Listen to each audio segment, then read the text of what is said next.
अपनी पुत्री पर ही मोहित हो गए थे ब्रह्मा। शिव ने दिया था भयानक शाप। सृष्टि के रचयिता के रूप में ब्रह्मा, विष्णु और महेश को पूजा जाता है। ये तीनों देवता संपूर्ण सृष्टि को बनाने, पालने और इसके विनाश के लिए उत्तरदायी माने जाते हैं। भगवान विष्णु मानव जाति के पालनहार के रूप में, ब्रह्मा सृष्टि की रचना के रूप में और महेश पाप बढ़ जाने पर सृष्टि के विनाश के लिए जाने जाते हैं। लेकिन क्या आप जानते हैं कि सृष्टि की रचना के दौरान भगवान ब्रह्मा को शिव ने शाप दिया था। उनके द्वारा किए गए एक कृत्य को भगवान शिव सहन नहीं कर सके थे। शिव महापुराण में वर्णित कहानी के अनुसार जब सृष्टि की रचना करने का समय आया तो त्रिदेवों ने अपने कार्य को बांट लिया।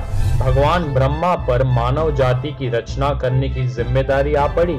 इतनी बड़ी सृष्टि के निर्माण के लिए किसी की सहायता की जरूरत थी, इसलिए ब्रह्मा ने सत्यरूपा नाम की एक सुंदर कन्या की उत्पत्ति की। वो कन्या इतनी सुंदर थी कि कोई भी उसे देखकर मोहित हो जाता। उसके चेहरे पर इतना तेज था कि बड़े से बड़ा सन्यासी भी उसकी ओर आकर्षित हुए बिना नहीं रह सकता था। उसके रूप को देखकर ब्रह्मा जी भी उस पर मोहित हो गए। कुछ पल के लिए वो सब कुछ भूलकर सत्यरूपा को निहारते रह गए। उनकी दृष्टि को बांपते हुए भगवान शिव को देर न लगी। वे उन्हें समझाना चाहते थे, परंतु इससे पहले कि ब्रह्मा ने सभी के सामने सत्य रूप से विवाह करने की इच्छा जाहिर की, उनके मुख से ऐसी अनर्थपूर्ण बात सुनकर वहां उपस्थित सभी देवगण हैरान हो गए। वहीं दूसरी ओर भगवान शिव क्रोधित हो उन्होंने ब्रह्मा को समझाने का बहुत प्रयास किया, लेकिन वो मानने को तैयार न थे। शिव ने कहा, है देव, इस कन्या की रचना स्वयं आपने अपने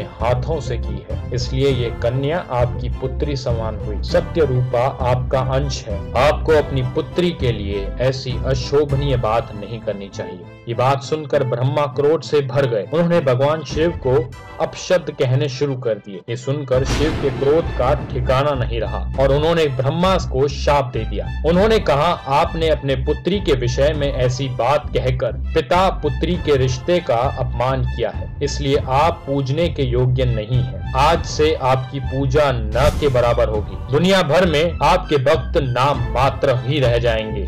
शिव के मुख से ऐसे कटु वचन सुनकर ब्रह्मा ने शिव सहित सभी देवगणों से माफी मांगी, परंतु शिव के शाप ने अपना प्रभाव दिखा दिया था। आपने भी ये बात जरूर गौर की होगी कि ब्रह्मा को अन्य देवताओं की तुलना में कम ही पूजा जाता है। ब्रह्मा का एकमात्र मंदिर राजस्थान में पुष्कर में है।